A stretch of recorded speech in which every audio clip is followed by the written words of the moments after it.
वे स्वर्णिम दिन। दूसरी कविता का मैंने शीर्षक दिया है वे स्वर्णिम दिन।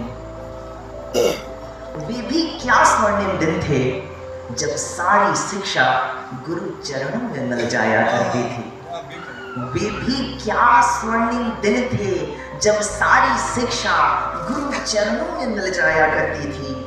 वेद वेदांग उपनिषद ऋचा ऋचाएं, योग तंत्र मंत्र खगोल की विद्याएं, युद्ध कौशल प्राणायाम व्यायाम की कुशलताएं, व्याकरण पुराण और विज्ञान की शिक्षाएं, गीत संगीत सुर लय ताल की शिक्षा पाने में वे भी क्या स्वर्णिम दिन थे जब सारी शिक्षा गुरु चरणों में मिल जाया करती थी।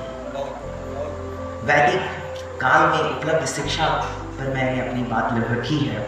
वे भी क्या स्वर्णिम दिन थे जब सारी शिक्षा गुरु चरणों में मिल जाया करती थी।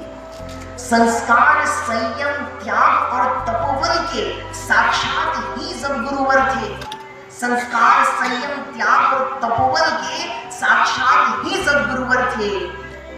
ममत्व स्नेही स्वरूपा की छत्र छाया जो गुरु माता थी। नियम अनुशासन का पालन ही सच्चा धर्म कहलाता था। गुरु चरणों के रज की जो माथे तिलक लगाया करता था, शिष्यों में ही ऐसा शिष्य शिष्योत्तम कहलाया करता था। शिष्यों में ही ऐसा शिष्य शिष्योत्तम कहलाया करता था। वे भी क्या स्वर्णिम दिन थे जब सारी शिक्षा गुरु चरणों में मिल जाया करती थी। वे भी क्या स्वर्णिम दिन थे जब सारी शिक्षा गुरु चरणों में मिल जाया करती थी। गुरु की महिमा जब गुरु की महिमा सबसे ऊंची जब बतलाया जाता था। गूढ़ रहस्यों के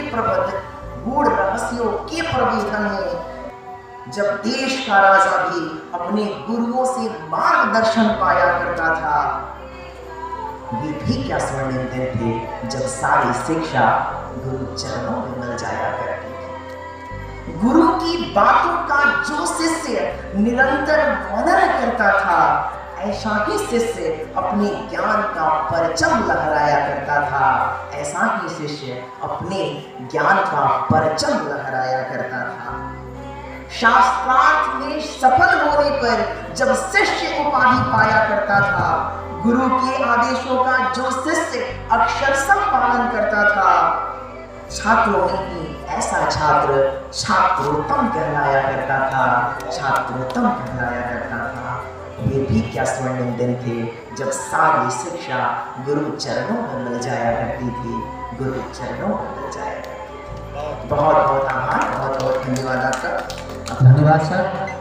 सारा प्यार दिया, स्नेह दिया। एक बार पुनः इस धरती को प्रणाम करते हुए यहाँ पर उपस्थित कवि मंचासीन कवियों को मैं प्रणाम करता हूँ और आप सभी को सहृदय प्रणाम करता हूँ। आप सभी को बहुत बहुत शुभकामनाएं भी दिए जाता हूँ कि आप इस माटी से जुड़े हैं। लेकिन इस धरती पर खास करके जब भी मैं सिमरिया में आता हूँ, मुझे लगता है कि कहीं से भी या किसी तीर्थ से कम नहीं है ये जगह। इस तरीके की अनुभूति होती है। पता नहीं क्यों ईश्वर ने वो चीज़ें मेरे हृदय में रखी हैं कि जब भी मैं सिमरिया धाम में कोई सम्मेलन हो, कभी सम्मेलन हो, उनके जन्मोत्सव के उपलक्ष्य पर या उनकी पुण्यतिथि के उपलक्ष्य पर मैं हमेशा आना चाहूँगा। मैं चाहे दुनिया के किसी भी कोने में क्यों ना आऊँ। बहुत बहुत आभार आपका।